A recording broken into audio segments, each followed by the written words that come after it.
Hey, Bethany family, it is time for a recap, Recap time. recap time. But no, Bethany family, praise the Lord, you see, we all on it. No, Bethany family, we are back again. It is Monday. It is a nice, cozy Monday. Everyone's all in nice and warm. I'm not going to say I like this weather because Sister Dad says I like all different types of weather all the time. Mm-hmm. But, I do love this weather, where you can wear nice sweaters and nice inside, nice and warm and everything. You like this rainy weather? You like this? Oh, yeah, especially when I'm inside. Yes, I love rain. Now, if I have to go out, to go out and drive and all that, I'm not a rain fan, but the sound of rain, I don't know what it is. It calms me. Like, I feel like I'm chill and I can think clear and everything. I don't know what it is. It's a weird habit. I don't know. Okay. I feel it. But we invite you guys to come on in and join us as we recap this amazing word that we received this Sunday. But before we get into that, I have to definitely introduce this panel here because, this panel each and every Monday at 5:30, they bring their opinions, they drop their gems, and they just make this word. They make you want to go back and watch it again, right?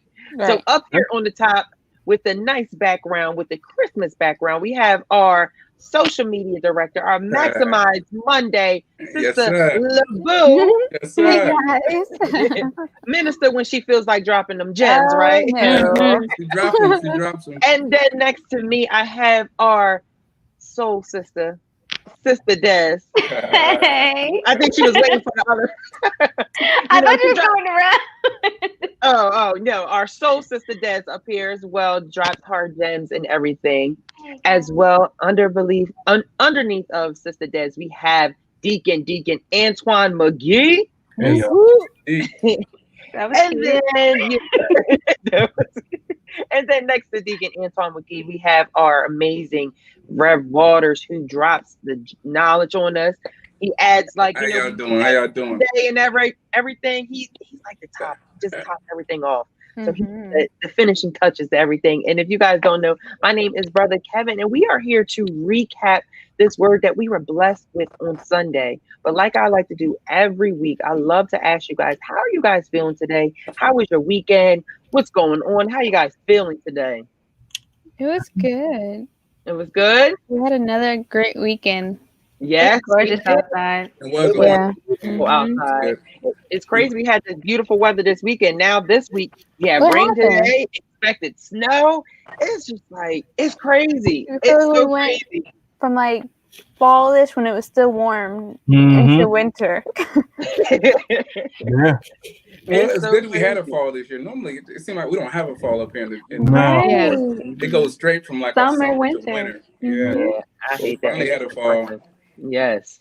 So we finally had a fall. Now we're getting a little taste of winter. But we want to hear where you guys are from. Tell us where you're tuning in from. Tell us what the weather's like where you're tuning in from, right? So we always love, keeping you guys engaged and communicating with you guys. So we invite you guys to come on in. Please let us know where you're streaming in from. And also thank you for streaming in. We love having conversation with you. We want you guys to answer our questions, ask your questions, as well as comment on this service. As you guys know, we are in our new phase of our new services. They're longer with more worship, more praise. It feels at home. It feels at home. I love our services. I loved our services before, but it makes me feel like we are back in person when we have that worship segment, the announcements and everything. It just makes me feel at home. How about you guys? How are you guys feeling about this new way of service? The worship team. Yeah. I love it. I think you guys did a wonderful job too. And love it. Thank you. Yeah. I can say it's too cool. Of course, I love the worship, but I think Engage Live is my favorite. One, because you guys do an amazing job at it, but it's really cool to just connect with people and have fun and games, and it's just a good time. Yeah. Well, since you brought up Engage, I'm going to ask Deacon Antoine and Sister Des, what is Engage Live? Tell the folks, there's someone that's tuning in right now. Let them know what So y'all got this. is our hour-long segment where we engage our viewers. We make you up to date with current events going around the church. We play games with you. Make sure that you feel that fellowship, that love, that connection that we once had when we were together. That's the purpose of Engage Live. But I also give you some sneak peeks. So if you're watching, you may get some exclusives. Things that you will not see anywhere else. Yeah. But that's the purpose of Engage Live, just to connect. And we have our discussion embedded in there. So if you're looking for that 10 a.m. discussion, you need to be watching Engage Live so that you don't miss it. And it's also an opportunity for you to ask questions and get to know the people who are watching with you. Yeah. And we just love fellowship, and especially as we're good on back, there's anticipation about another shutdown and everything. It's just a good way to stay connected with your church family, because everyone here on the panel, we've been connected through recap and everything. But, for those that may, feel like they're missing their church family, those people that they would talk to about service after service, that's what Engage Live is about. So we invite you guys to join us every Sunday at 9:45, as well as with the discussion, and also post your questions. After we get done watching service, we have so many questions about service, or something that Pastor Nick has said, or Bishop said, or something that was mentioned in the service. And you want to, ask them yourself personally. The best time to do that is when you see them on live, or during Engage Live as well, during that discussion, right? Right. So, we continued series of letting go of toxic people. But we had a special guest deliver this amazing amazing sermon this week. Is our very own executive pastor, Pastor Nick. Yes, sir. Nick. Yes, sir. I like to say he is a tweener, but he has the wisdom of an old man. He's been here before, because the way he drops the gems and he just brings it full circle around. Yeah. It's something else. It's something crazy. I am amazed by that man every time that he brings us a word. So he brought in this sermon that he titled Toxic Doubt, and he came out of the book of John, chapter 20, verse 24, right? So before we jump into Pastor Nick's additional layer of this letting go of toxic people, I feel like it's very important for us to take the time to really discuss of what this series has been about, because we've been in the series for weeks now. Yeah. And like we say each week, there's a purpose behind this. There's a purpose behind every series, but I would just say, in my opinion, I think that this series is so important during this time as we are going into this new year, right? We talked about our own toxicity. We talked about toxic ways and toxic habits in our friends group, in the circle that we keep around ourselves. And then something that got really touchy is that toxicity that we see in our immediate family. Those people where you just can't say, I'm going to cut you off. No, it's maybe someone you have to see at dinner in 10 minutes or right? How do you deal with that, being up in the same household with someone that has that toxic energy or that toxicity that they display, right? So panel, I want to just discuss about the series in general as we are getting to the end of this year and we are starting to wrap up. Let's talk about that. So how has this series prepared you for this new upcoming year? I'll start. So I've mentioned many times on our recap that this year has been a year of release for me. So this message, this entire series has been so timely, because one thing that has kept coming up that in my prayers has been, God, remove people, things that don't serve me and that aren't going to be a part of my life and the will that you have for my life. So that has been a thing that has been constant in prayer, like on my heart. So the fact that this sermon was just that it happened this year during this time, during my season, my year of release, it's just like, oh wow, okay, this has helped me maneuver through that, in so many different ways. And it just feels like as this series, I don't know if it's coming to an end or not, I don't know if he has more, but as the year is ending, it just feels like I'm setting up for next year. So like this year has been the year of letting go, the year of releasing anything that's not for me. And so that the following year is like, okay, this is going to be the year of restoration. This is going to be the year of like reset, so just getting ready. And this has been an incredible series. And anytime they finish talking, I'm just like, really? Like, I'm like, get out of my house, like get out, out of my business, like because it's always like spot on. It's really incredible. Wow. Wow. I love that. I love that. Anybody else want to continue with that? Rephrase, ask question one more time. How is this series preparing you for the new upcoming new year? Well, to echo what Sister Des said, it's preparing me because it's allowing me to deal with me, and then also deal with the things that I have allowed to be around me, such as either it's a thing, it's a place, or it's a person. So, with letting go of toxic people, it's helping me deal with my own toxicity, but also the things around me that add to my toxicity. Similar to what Sister Des said, this is her year release. This has been a year of revelation for me. Revelation about myself and where I am, and then how to value it, how to protect it, how to continue to cultivate what God is doing. And it's been great. It's been rough in some instances because some things you don't want to deal with, but you have to, like, the touchy subject of dealing with toxic people in your family. That was difficult, but it was a necessary conversation that we needed to hear, and also a necessary correction, for us to move forward. So I believe, as I said before, that this series is really setting us up to be the example for what's going to happen after this pandemic. We're going to be the example for the world to see, that we're prepared to do more now that we're less toxic, because our toxic nature can hold us back.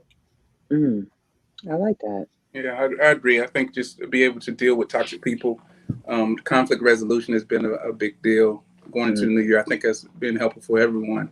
And just being able to understand and be able to see, probably now you can see from afar, a little bit more distance, or be able to label, or not label, but be able to understand what a toxic person looks like. And so it gives you more of that full knowledge and understanding. So you don't have to let things linger. As long as you let them linger in the past, you can deal with it straight on and early on in the stage of relationship.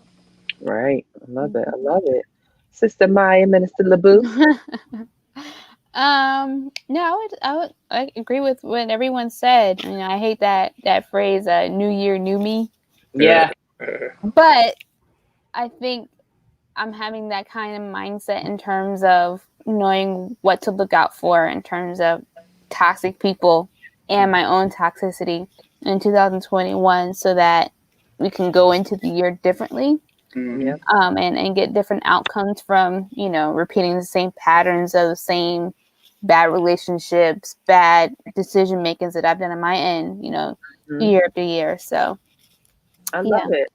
I love it. And I just want to take this time to see, to mention everyone that's in the comments. I see you guys. Richard, he's in Tampa, Florida right now for tuning in. Sabrina, she's in Iowa, and she received 4 inches of snow. It's freezing. Oh, I hope you stay warm. Give us some snow here. I like Cheryl and Keefe tuning in from Lindenwall, of course. But there may be someone that's tuning in from California or Georgia or somewhere, panel, and they've missed some things about this series and stuff like that. So let me ask you guys, what are some things people need to take away from this series going into this new year? Okay. I think I'll echo what Reverend Barter said. Conflict resolution. A lot of times we fail at people. When we fail at people, we fail at life. Yeah. So, because in life you got to deal with people on a regular basis. So understanding how to deal with those individuals that may have the toxic trait, but also, managing your toxic trait while you're dealing with people day in and day out. That is definitely a major thing. The second thing is just awareness of what's going on around you and what's going on in you. Yeah, and I agree with that. And I would even say, especially the awareness part, because you can't control other people, but you can control what you do and how you respond. So that's a lot of power to wield. to say, okay, I'm not going to stoop to your level. I'm going to continue to do me and, live according to how we're called to live as Christians. But because sometimes them types of people will get you there, right? They take you there. They sure do. They can get you It's like, there. God, grab me, God. You need to grab you. Yep. Can I throw a question out there though? Uh-oh. Do you think you can resolve conflict resolution through text? No. Do you think you can deal with a toxic person or conflict resolution through text? No. I'm a conversationalist. I have to see you. I have to be face to face because people interpret certain things in their way. So people will even like do their own voice, like, oh, they say it like this. Yeah. Roll it, get the hand out, like, and it's not. It could be something like is bless the Lord. Oh, they tell me to bless the Lord. I know. It's like no. So I truly believe that you cannot, because you have to. I'm one that's really big on body language. Yeah, me too. And I feel like your body language speaks volumes. So you can be saying something, but if your body language and your energy is off, I can't receive that. So you can be saying, I'm sorry, but if you have your hand on your hip and doing all that, I can't receive that. So I have to see that in person. I can't see that through text. Right. Yeah. Right. Anybody else? No, I completely agree. Like don't text me if there's any type of conflict happening, don't text me. I definitely, even if it's a phone call, I'll tolerate a phone call, but I'm definitely more of the face, because I like to look at people's eyes. Like that's one thing that I know that I have to do. I have to look in your eyes because I have to see what you're actually, like, your body language is something, but then like, what is your soul saying too? Like, I mean, what are you actually feeling? That's then went deeper. Because you can tell, like, you can tell what people are going through or what they, their intent a little bit by looking in their eyes, because if people can't keep eye contact with you, something's going on behind the scenes. And to answer your question, Kev, of what I think people should take away, the self-work of the like looking at your own toxicness. I think that is something, because we can point fingers all day. We've said it a million times up here. You can point fingers all day. You can look at other people's situations and relationships, but it's like, if you're not 100% with yourself, then you're always going to exude toxic energy, sometimes without even realizing it. So that self-awareness, turning that mirror on yourself first. Because what's the greatest rule? Love God, love self, love others. So it's like, you got a toxic relationship with God, you got a toxic relationship with yourself, you're gonna have a toxic relationship with others. So it's like getting alignment. So I like that. I love that. Anybody else want to add to that, or add to Pastor Valder's question? I'm sorry. I just like you're good. It's a good question. And I'm torn, to be honest. I'm torn because go ahead. You know me. Like, I feel like it's definitely good to have face-to-face conversation, but I also think it's good to have the receipts that you can scroll through and be like, sometimes I'm just saying. But then sometimes also knowing like who you're working with, sometimes I think it's better to have a conversation, not a conversation where there's like a situation or something that needs to be dealt with. Yeah. But sometimes it's better to email someone first, like, instead of talking face to face, for lack of better words. Yeah. But that's excluding like if you guys have already had a confrontation, you need to talk about it. Gotcha. No, I asked that question because a lot of times I see, especially, and I hate to say millennials, but they like to have a long conversation through text. Yeah.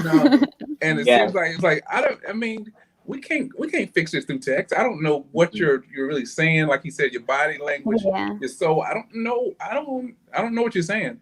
And like, we need to talk. Let's see what are you really saying? What's the inflection in your voice? Yeah. How did you really say no? How did you really say yes? Like, what did you just say? Like, and I don't know this. So I think we need to talk face to face. It's really good. Mm-hmm. It's really good to have a face to face conversation. But yeah, I threw that because I've seen that happen so many times. I'm like, no, No, but let's that talk. is true. You see that a lot in millennials too. They'll rather have a full blown conversation in text messages, but won't say anything to you in person. Oh, when you walk up to them, it's like it never happened, and it went through Never like the happened. 2x2 pages and 3x3 pages. It couldn't It's even like get they on write a whole research paper. Well, that, and I'm gonna say also like starting arguments on social media. Yes, Like, that too. That's toxic behavior, though. It is. Oh. Don't talk about how you have a problem, but then you're not actually talking to me about it. Like, don't. Or like subtweeting somebody. Yeah. Oh my God. But Kevin, to get back to your question, I'm sorry, I got us off. No, I love it. I'm dealing with toxic, and so I'm just like it threw me way off. Like that's part of toxic behavior is not being able to be able to speak to someone, but you can send me a long text, but when I see you, we can't talk about it. You know, no more conversation about it. Like we need to talk about this thing. The text didn't resolve the issue. You know, we need to get some understanding and see eye to eye on what we're talking about. Yeah. But to answer your question, going into the new year for those, I mean, the toxic behavior part of what we're talking about, but just personally and other people being able to understand what toxic looks like. You know, a person that brings drama into people's lives, a person that when you see them, you really don't want to see them, a person that calls you don't want to pick up their call. You know, people that show up on your text, you don't really want to see their name, or you don't put something beside their name, like Deacon said one week. Put another name beside their name. Like, true. Yeah, so those are the toxic people that Bishop's been talking about, and things that we need to look inside of ourselves. We don't want to be those people. When people see us, you want them to see us and be happy they saw us. Or, this would be like say hello, but you don't want to be one of the people that brings down, that feels like it's rain when you walk in the room, like the storm just showed up. So, you don't want to be that person. So we definitely don't want to bring it to the new year. Right. I love that. And it reminds me, past Reverend Balders, what you said with that question is, it reminds me, we want to hear from you guys as well. So please make sure you share your questions. We would love to answer your questions. I see you guys in the comments. I see you, Dana, tuning in from Northeast Philly. Carmel, I see you. I love what you said. People's actions tell the real story. I need to see you face to face. So I think we are all in agreement. People's actions tell the real story. I need to see you face to face. I totally agree with you. Right, we have to see. I gotta see you eye to eye, right? Yeah. I'm gonna say like Sister Des said, I gotta see your soul. Yeah, I want to see you. I want to see you. Don't text me. Don't text me. So what's crazy is that we have been learning in a series about, like Sister Des said, learning about other people, but not only that, learning about our own toxicity. But what Pastor Nick did, and he does it so eloquently. He talked about toxic doubt and how that stirs up so much, right?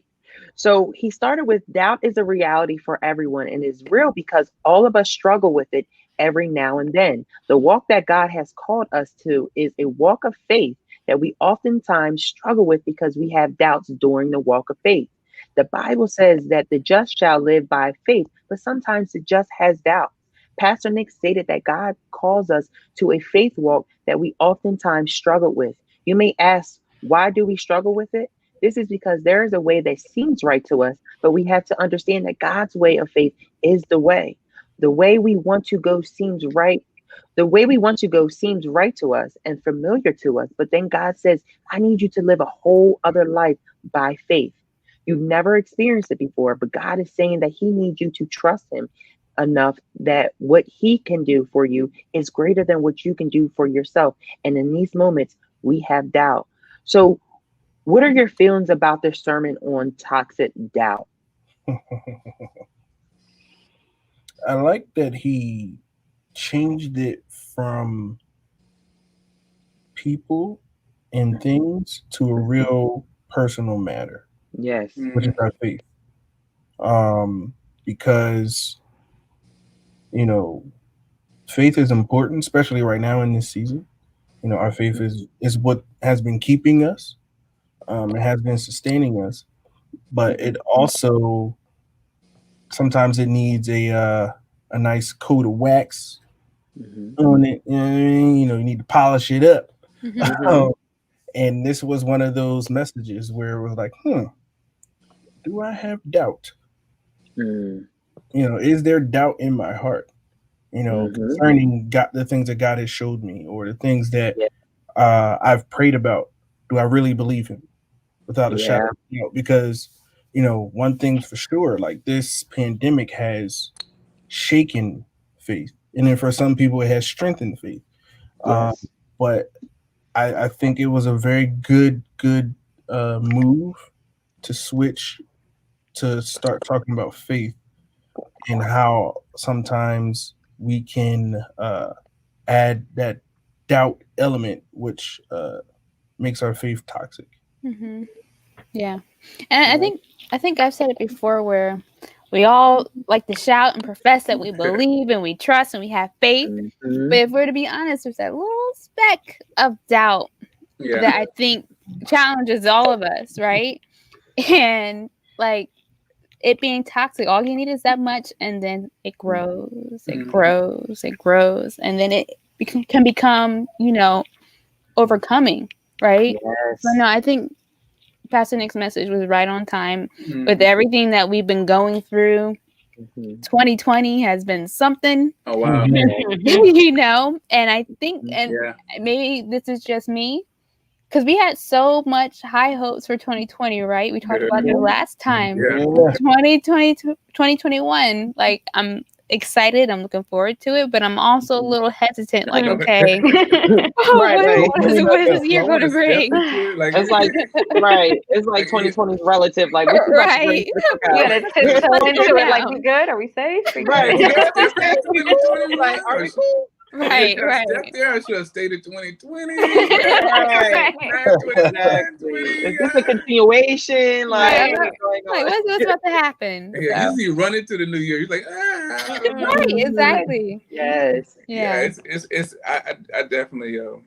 I definitely agree. The message is awesome. I like the way he broke down the faith and then he broke down the doubt, so everyone could see from a foundational standpoint what that all looked like. And it's true. I mean, you go through some things, and there will be moments of doubt. You just can't let that doubt override your faith. But you're gonna have moments of doubt. There's no way you can get past it. It's gonna be moments there, and then what you built up, you know, spiritually, you can carry you through to lift you up. And that's why you need good people around you too to help you in those weak moments where your faith is challenged. And when that faith is challenged, you need those friends to, you know, lift you down that hole of that house, and you know, and not your faith, but you know, their faith to make you whole type deal. You need some people, some warriors around you. But yeah, the message is awesome because he was able to just give us what that looks like and what doubt looks like, but then how faith can get us through that, and how Thomas even came out of that. So it was just amazing. Yes. It was good. Yes. I love the fact that like he showed the humanity in Christianity. You know what I mean? So it's like you have to, because you know, as a Christian, you think you're supposed to be, you know, all faith filled all the time, but it is like there were people throughout the Bible that had moments of faith, of moments of doubt. Excuse me. You know, so it's like you're not a bad Christian, or you don't, you know, God doesn't disown you because you doubted him for a second. It's like he's going to show up and let you know, like, no, I'm still here. You know, I'm still available. And just, I love that he brought the real into it, you know. That's good. I like that. And for me, I think like for doubt, like for this talking about doubt, it just revealed like how much doubt, how much control it has over us. If we have like Sister Maya says, that little bit of doubt, like how that can really affect how we view things, how we act, decisions that we make, things that we say, you know, things that we think. It's crazy how that doubt can really affect, you know, our spiritual walk, right? Right. And you know, they say all you need is faith the size of a mustard seed. I feel like sometimes we have more belief in the doubt that could be even smaller than that mustard seed. Yes. To manifest in, you know, whatever way. But I like it's it. true. We all have it. Right.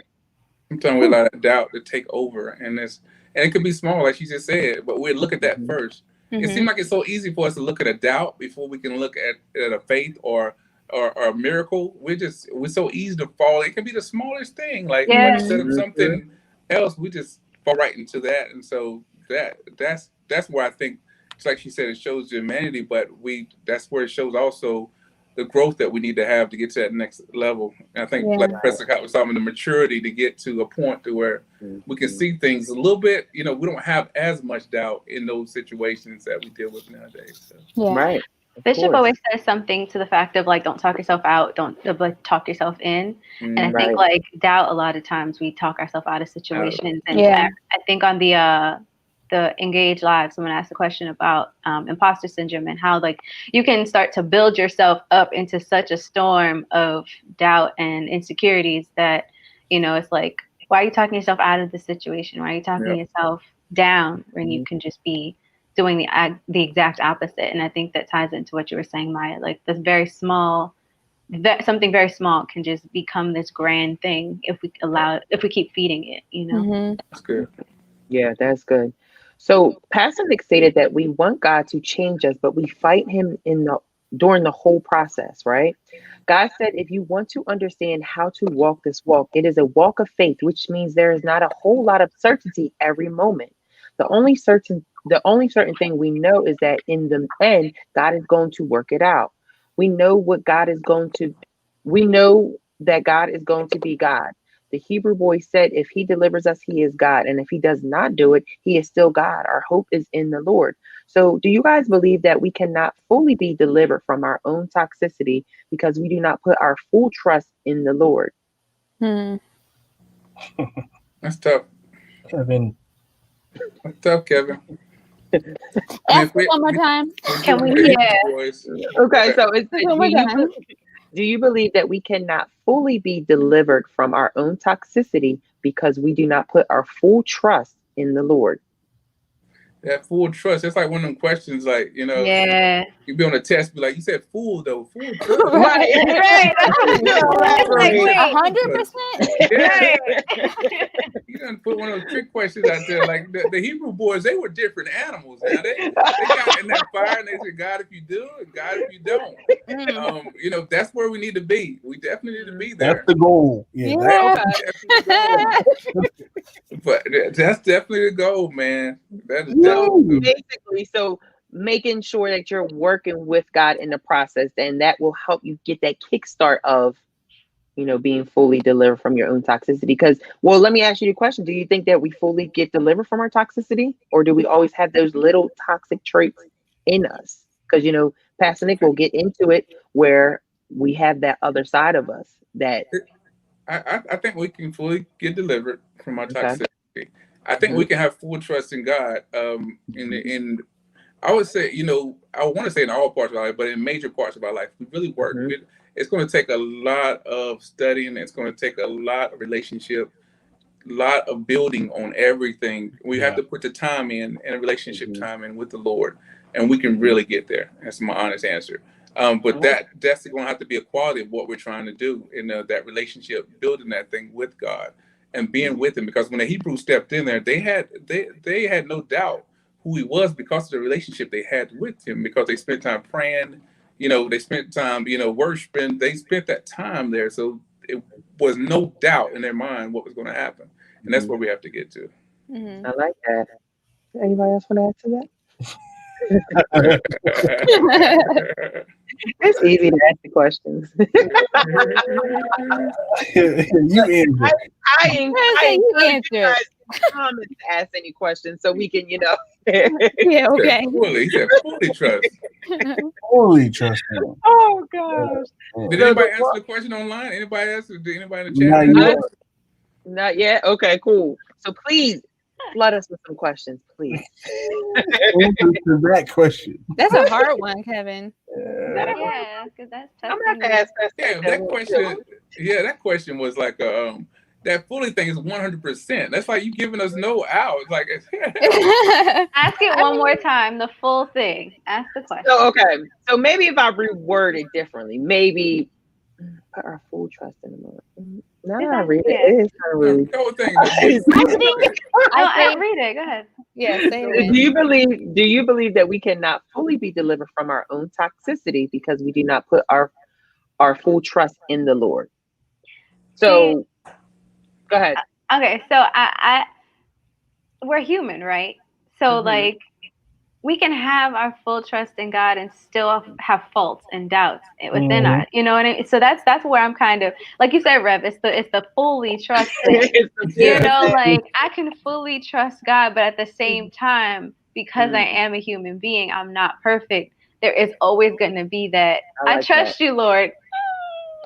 You know what I mean? It's always gonna be that thing there. That's the whole point. But I think that's the point of trust, is that you have to let it go. You might still, you know, be nervous. Yeah. I like this. I mean, we can't be like the Cruise one, where you know the father was touching the rock, and what he didn't want to let the rock go to go find his daughter, because he knew once he did that, he got rid of the cave. And the cave was no more. But if we're gonna fully trust, we gotta release and go. And he had to release and go. And so that's where the full trust comes in. That we gotta release. Right. So if we're gonna release, we gotta release the toxic behavior. Right. And fully trust that God's gonna, take care of us or have our back. But to say we're gonna do that 100% all the time, that is where. Now, would it be different if I said, do you believe that we cannot fully be delivered from our own toxicity because we don't believe that the Lord can deliver us from it? Okay. The Lord can deliver us from it, yeah. But that's a better question, though. That's a better question. Like if you doubt that that his power goes beyond your toxic. Like if you have doubts that he can deliver you from that toxic thing. Because some people feel as though, I know some people who have struggled with their own proclivities, that's the best way I'm going to say it, that believe that because they do this one thing or they have this one struggle, that they're beyond the love of God. Right. Okay, that's good. So that's similar in some ways, that, because I have this toxic nature, I'm beyond God's help for this.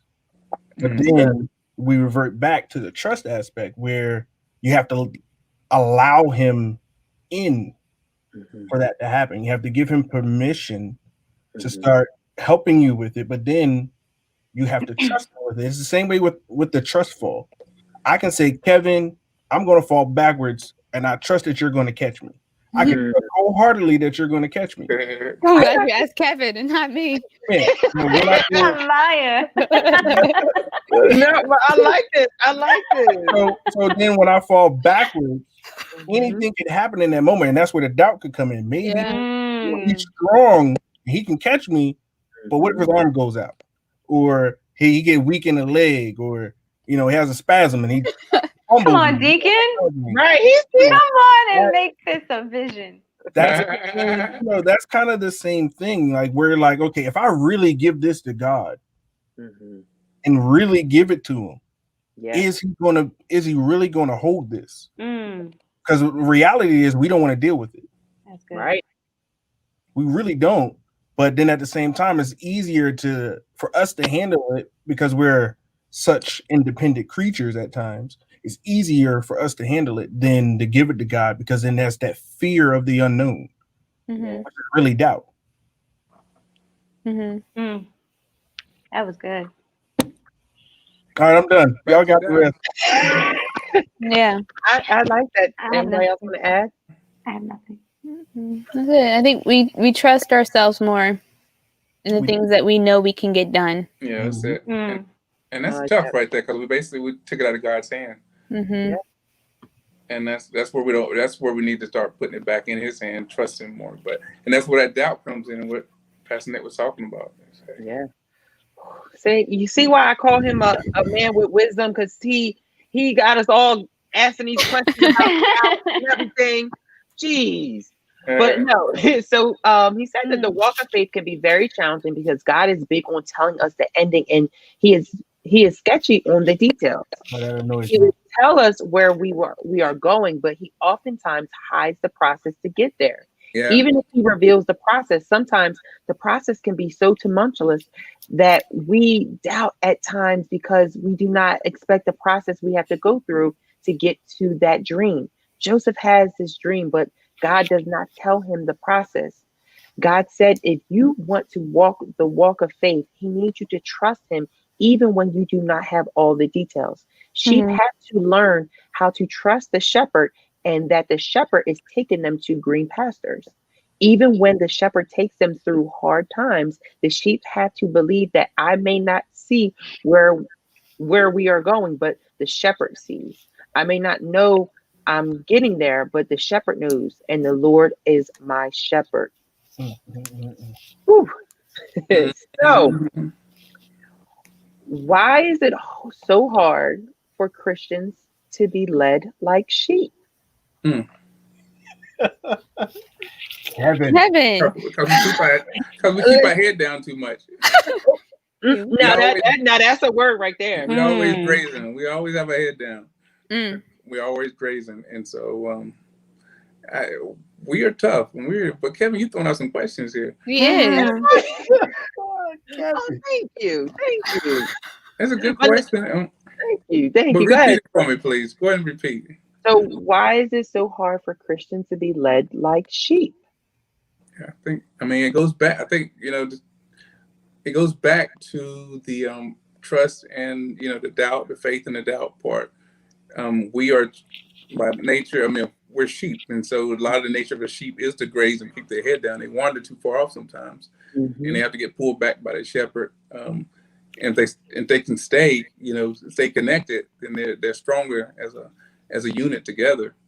But like that. in this situation, we're tough. They're like sheep. Sheep are tough, and so we find ourselves sometimes wandering off. We find ourselves in moments of when we're by ourselves, in doubtful moments, and so we need our shepherd there to be able to guard us and keep us, so the enemies or the ones that surround us won't take us out. And so this is what's so important about this toxic thing, because sheep can wander into a toxic place where now wolves are around, and now they're dealing with things that they didn't have to deal with if they stay connected.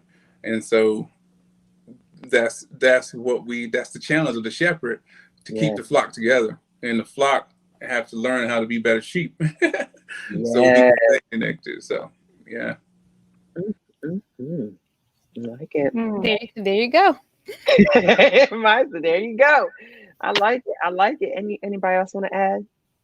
I'm gonna ask a counter question for voters. Could it be counter question that we graze a lot, but a lot of just for me watching nature channels and stuff, a lot of things that the shepherd does is all voice command.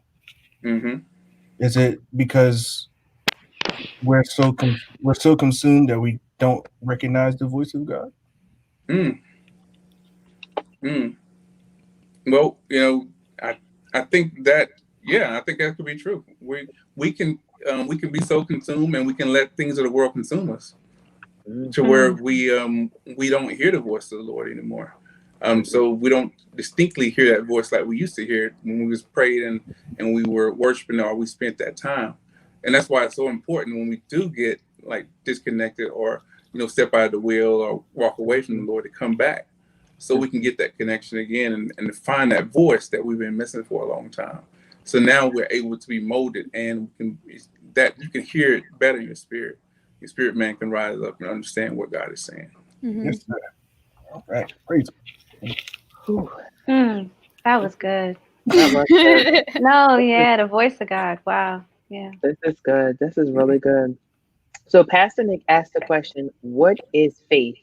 When people usually think of faith, they run right to Hebrews chapter 11, verse 1. But Hebrews chapter 11, verse 1 is the anatomy of faith. It is what faith is built up as. But when you look at the definition of faith, you will see that faith is an inner conviction or an inner persuasion. It is when you are convinced about a thing, even though your senses cannot pick it up. You are walking by faith when your senses cannot pick it up, meaning you cannot touch it, see it, smell it, feel it, nor hold it, but you believe it is real, even though your senses cannot pick it up. This is because faith is belief beyond the senses. Faith is when you are convinced that it is real, even though your anatomy cannot grasp it, touch it, see it, nor smell it, but you know that it is real. Your insides believe it is so strong that it overrides the facts on the outside. Faith does not deny the facts. Faith just believes in spite of the facts. Faith believes the truth in spite of what is going on. Some people may call you crazy, but you can simply respond to them by saying that you're not crazy, you're just convinced because you believe God. Faith is the foundation of hope, and faith is the foundation of expectations. So, do you believe that our expectations at times affects our relationship with God? So when you say expectation, are you talking about our expectation of God or expectation of life? I would say both in a sense. I think so. Oh, sorry, go ahead. No, go ahead. I was gonna say I think so because if I think a lot of times unknowingly we think that God is a genie, and so that we expect him to move like, oh, I tithe every week, I do this, I'm doing exactly what it is that you're saying in the Bible to do. Like I'm dotting all my I's, crossing all my T's. Why aren't you moving in this way for me? And so then when he doesn't, and it's not in the timing that we want, that gets in the way. So I think we do put a lot of expectation, and then that doubt comes in and we start to lose faith in God once he doesn't move the way we see fit and the way we way we think he's supposed to. And it's like, well, he is the author. He knows exactly what he's doing in the time that he's doing it. So it's like, whether you tithe every week or not, God's still going to move the way he wants to move. Like, it has nothing to do with, you know what I mean? Like, you're still doing what you're supposed to be doing, but don't do it because, like, it comes down to that conditional type of thing. Like, don't do it because you're doing it to get something. Do it because you know that this is, in your heart, you're doing it for your relationship with him, not because you're getting something out of him, Sure. Y'all running this thing today. That was good. Anybody else want to add? Come on, visual aid. It's good. Don't make it transactional. That's what she said. That's it. That's what Pastor Nick said. Don't make it transactional. I like it. So faith is the ground of our expectation because you expect what you believe and you cannot separate the two. This works in the positive as well as the negative, because if you believe that it's not going to work out, I expect that it will not work out. But if you believe that it will work, your expectation is going to work out, because faith is the substance of things hoped for. Faith is the evidence of things not seen, and faith is the confirmation that it is real. The problem with this dynamic of faith is that there is a part of you that believes and there is another part that struggles. There is a dual nature inside of you. What Paul calls the flesh and the spirit, the old you and the new you, the faith-filled you and the doubting you, the one that trusts God and the one that struggles to trust him, the non-toxic you and the toxic you. There is a battle raging on in the inside that the other person inside of you struggles with doubt. One side of you says that God can do it, but then the other side of you says, based off your history, you are not sure if he can. So this was, when Pastor Nick said this, I was just mind blown. I didn't even have a question. So I want to ask you guys, let's discuss this about this dual nature inside of us that Pastor Nick is referring to. About those different sides where you say you trust God, but then you say you have this side that's doubt, like, oh, I don't know if he can do that. You have that toxic side, and then you have that non-toxic side. Let's discuss this dual nature inside of you. I'm telling you, I'm lost for words. I don't like the dual. I don't like when the doubt and you got to try to challenge it and get it out. It's like, no, I didn't mean that. I do believe, but I think it pops up in your mind, and sometimes you just want to get it out. I mean, I just had to get to say that, but that was it. I was gonna say, like, inside of everybody in the Bible, there was another person. You had Abram inside of Abraham. You had Simon inside of Peter. You had Saul inside of Paul. You had the doubting Thomas inside the believing Thomas.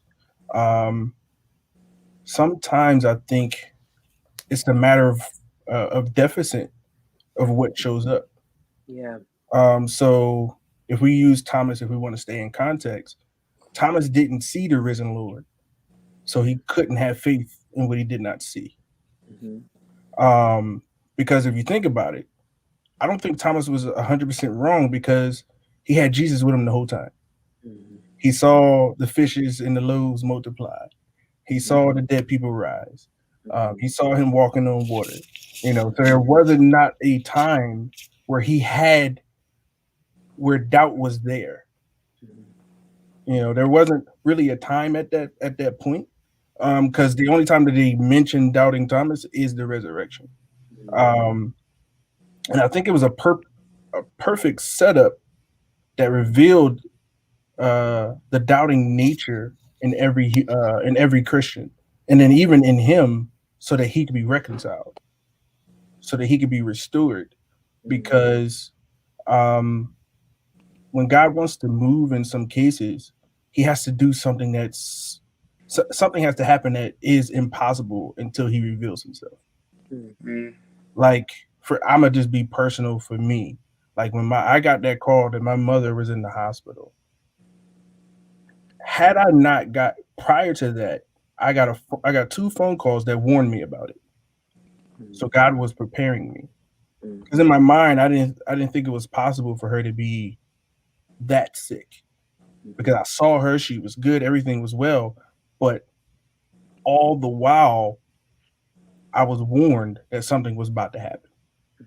So, and just like Thomas was warned that Jesus was going to die, but it wasn't until my mom was in the hospital that the doubt part of me kicked in. Like, I had faith, oh, she's going to be great. But when I got the news, but what if she's not going to be great? The word was, she's going to be all right. Yeah. But being all right can have 2 natures. Being all right here, but being all right there too. Yeah. So, that was a test of doubting faith, and that was a nature within me where I had to battle myself for about 3 days. Like, okay, I know she's going to be all right, but if she's not, preparing for if she's not. And I think that's where that nature shows up, where you have to deal with the reality if it's not real, if it's not true. Yeah. If things get bad, what am I going to do? Because that's just the dual nature of life. Everything is not going to be sunshine and rainbows. Everything is not going to be 100% okay all the time. Bad things do happen. Unfortunate things do happen. That's the nature of life. But the reality is, we have to, as I've been saying it since Pastor Nick said it, because it rings in my head, we have to have faith in the good times, and we have to trust him in the worst. And then managing the doubt is just remembering what he told you. Even if it gets worse, just remember. And that's that dual nature where you have to just speak those words of faith. You have to remember what he said and just push through. I like that. Whew, that was a lot. That. What do you think, Kevin? That it's, when Pastor Nick said it, I feel like that's something that we deal with. That's why I feel like the Christian walk is so hard, because that's what we deal with when we are walking with God. Because, just like he said, you have that toxic and a non-toxic side. And we said earlier, like, you're put into situations when you start walking with God, where you're put in situations where your religion is always tested, where your faith is always tested. But it didn't feel like you were tested like this before you were saved. So it's kind of like, it produces the doubt, like, dag, should I stay saved, or should I just go to what I'm used to? Go back to my history, my past. So when he talked about that dual nature, it's like, it's real. Like, it's real. And I feel like that's what we deal with more often than others, because we are saved. And but can I challenge that and say that we dealt with some of that when we wasn't saved, we just couldn't recognize it? Yeah. Right. Because for me, I look back on it and it was there. I just didn't recognize what it looked like. Now that I'm able to recognize it and I know who I belong to, the challenge is sometimes I still want to do I still want to cave into the doubting way, or cave into a way that's the opposite of what God wants me to go in. And that becomes a challenge because I still want to do some of those things. But I think the maturity comes is when, you get to a point to where, you say, for God I live, for God I die type deal, and where it doesn't matter, I know where my faith is, and I have to walk that direction. But I understand exactly what you're saying though, but I think that it was always there. We just couldn't recognize it as clearly as we do now. Yeah, and that's so true. And I feel like what gets you to that point where you are when you say that to yourself, what helps you hold on is your relationship with God, especially the people that you keep around yourself, as well as the leadership. And that's why I feel like this toxic doubt goes right into toxic people, because if you surround yourself with toxic people, then you'll start having that toxic mindset like, this isn't for me. So that's why I feel like this toxic doubt goes right into this series of, that toxicity that's around you and that's inside of you as well. Because toxic used to feel good. I mean, back in the day, toxic it would seem like it was good, especially when I was in college. Like everybody else is toxic. Why couldn't I just be toxic? Right. Toxic. It was like a whole melting pot of toxic. And so and so everything was around, but when you find yourself outside of that and you look back, like, wow, how in the world did how was I into that? But that was just, and that's why this series, like you said, is so great, because even if you're there now, I'm sure it's people that was involved in toxic behavior now, you can able to see yourselves, and in this pandemic, some people are seeing themselves privately and able to work on themselves. So when they come out, the great thing is they'll be a different changed person. I'm so thankful that you're able to see yourself in a position where you can change even now. So it's great. Yes, amen to that. Sister Maya says, did you want to add anything to that about that dual nature? I had a thought, but I kind of forgot it at this point. It was good. It's such a good topic. It was good, right? I think like one of the things that Pastor Nick mentioned is like toxic people are like unreliable. Yeah. So like if you, because I think about like, because I know for myself, like I've definitely had moments of not being reliable, and not even to other people and to myself, like not being consistent with myself, So I think about that, like the duality of that, of changing, of wanting to be better and showing up different, I don't know. Y'all said a lot, and I'm just out. Just like Maya said, like it was a lot happening right there. So I'm just soaking it all in, and I had so much to say that I'm like, It's crazy because again, like I said before, we're human beings, so we have that duality in us constantly, and just trying to make sure that the winning side is the good side overpowers at all times. And continuing to feed that side so it can grow bigger. And by default, that lesser side will become smaller. So, So what is doubt? Doubt is the state of mind that hesitates between two contradictory conclusions. It is when your mind battles between two outcomes, meaning when you have a faith outcome and a doubt outcome working in you at the same time. You are hesitant because you see both ways working out. You start to doubt God when you struggle with the other side. Pastor Nick said that when you understand what faith really is, there is a faith that changes, and then there is a faith that accepts. There's a faith that believes God that he can change it, but there's also a faith that if God does not change it, he is still God and he is still good. We struggle sometimes with outcomes, and you doubt because you struggle to believe how God is going to work it out. Your faith allows you to put your trust in him no matter what, because if your faith in him is based off of him doing what you want him to do, then your faith is only transactional. But when your faith is in God, you believe him that no matter how it turns out, God is going to work it out for your benefit. God wants you to overcome that other side of doubt. So panel, this hour went by so fast. There is still so much to talk about from this sermon, But I'm going to ask you guys, is there anything before we wrap up for tonight? Is there anything that you want to share about this sermon, about this series, or any encouraging words that you have for people that may be tuning in? As always, go back and watch it again. A couple times. Yeah, Yes. because it seemed like it was a lot given, and I wouldn't even say in a short amount of time, because it was a nice amount of time, but it was a lot giving in the time that we had. So it's a lot to digest to get ready for next week. Because we don't know how it's going to be built upon. Yeah. So definitely go back, watch it, take notes. Prepare yourself for the discussion if you want to ask a question from the previous week, or if you just want to post in the connections group. Hey, I was watching sermon and boom, spark a discussion. That kind of thing. Because as we say all the time, this is only a little bit. Tiny piece. A little bit. Des did it. She did it.